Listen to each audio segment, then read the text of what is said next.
ఒక నాయకుడి అసలైన బలం జనం. అందుకే వైఎస్ జగన్మోహన్ రెడ్డి ఏ పర్యటనకు వెళ్ళినా ప్రజాస్పందనపై రాజకీయ వర్గాల్లో ఆసక్తి మామూలుగానైతే ఉండడం లేదు. జగన్ పర్యటనలో నియంత్రించేందుకు చంద్రబాబు ప్రభుత్వం పోలీసులను ముందుంచి మరీ ఆంక్షలు విధిస్తున్నప్పటికీ ప్రతిసారి పోలీసులు చేతులు ఎత్తేయడం, ప్రభుత్వం అట్రఫ్లాప్ అవ్వడం లాంటి చర్యలు మనం చూస్తూనే ఉన్నాం, మనం వింటూనే ఉన్నాం. తాజాగా అదే ఘటన తూర్పుగోదావరి జిల్లా దేవరపల్లి పర్యటన మరోసారి ఇప్పుడు అదే చర్చతో వేడెక్కింది. గత 2 ఏళ్లుగా కూటమి ప్రభుత్వంలో పొగాకు రైతులకు గిట్టుబాటు ధర లేక ఇబ్బందులు పడుతున్నారంటూ వారి సమస్యలను తెలుసుకునేందుకు జగన్ దేవరపల్లి పర్యటనకు చేపట్టారు. రైతులను పరామర్శించడంతో పాటు పొగాకు యార్డుకు పరిశీలించనున్నారు. ఈ పర్యటనతో ఒక్కసారిగా పోలీసులు పలు ఆంక్షలు విధించి జగన్ను అడ్డుకునేందుకు జనం రాకుండా చేయాలని చేసిన కుట్రలు మొత్తం మళ్ళీ పటాపంచలయ్యాయి. జన సందోహం ఏమాత్రం తగ్గేదే లేదు అన్నట్టుగా రోడ్లపైకి రావడం దేవరపల్లి మొత్తం ఇప్పుడు జగన్ పేరుతో దద్దరిల్లుతోంది.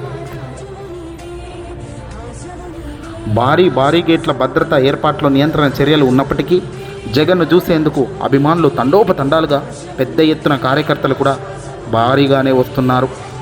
రోడ్ల వెంట పర్యటన మార్గాల్లో జనం బారులు తీరడం ఇక్కడ మరో సంచలనం. ఓ మహిళ ప్రదర్శించిన ఫోటో ఇప్పుడు అందరి దృష్టిని ఆకర్షిస్తోంది. ఆంధ్ర రాష్ట్రానికి ఒక్కడే రారాజు అంటూ జగన్ చిత్రాన్ని చూపడంలో సోషల్ మీడియాలో ఇప్పుడు ఆ చర్చకు దారితీస్తుంది. చుట్టుపక్కల మహిళలు, కార్యకర్తలు ఆ ఫోటోను పైకెత్తి పట్టుకోగా పలువురు ఆ ఫోటోతో సెల్ఫీల కోసం ఎగబడుతున్నారు. అదే సమయంలో రాసిపెట్టుకోండి 2029లో జగనే సీఎం, వైఎస్ జగన్ మా దేవుడు అంటూ కొందరు ఫ్లెక్సీలతో ప్రదర్శిస్తున్నారు. తమ నాయకుడిపై ఉన్న ఆదరణ ఇదే మాదిరిగా నిరూపించుకుంటూ ముందుకు పోతాం, మళ్ళీ 2029లో అధికారం నీదే అంటూ కూడా చెప్తున్నారు. జగన్ పర్యటనలపై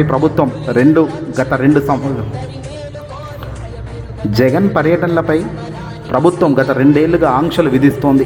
కేసులు పెడతామని నేతలను ఆ వైపు వెళ్ళనీయకుండా సాధారణ ప్రజలను ఇబ్బంది పెడుతుంది. అదే సమయంలో సరైన భద్రత కల్పించకుండా డ్రామాలు ఆడుతోంది.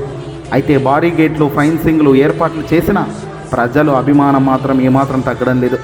రాజకీయంగా చూస్తే ప్రతి పర్యటనలోనూ కనిపిస్తున్న జనస్పందన వైసీపీకి అత్యంత బలాన్ని చేకూరుస్తుంది.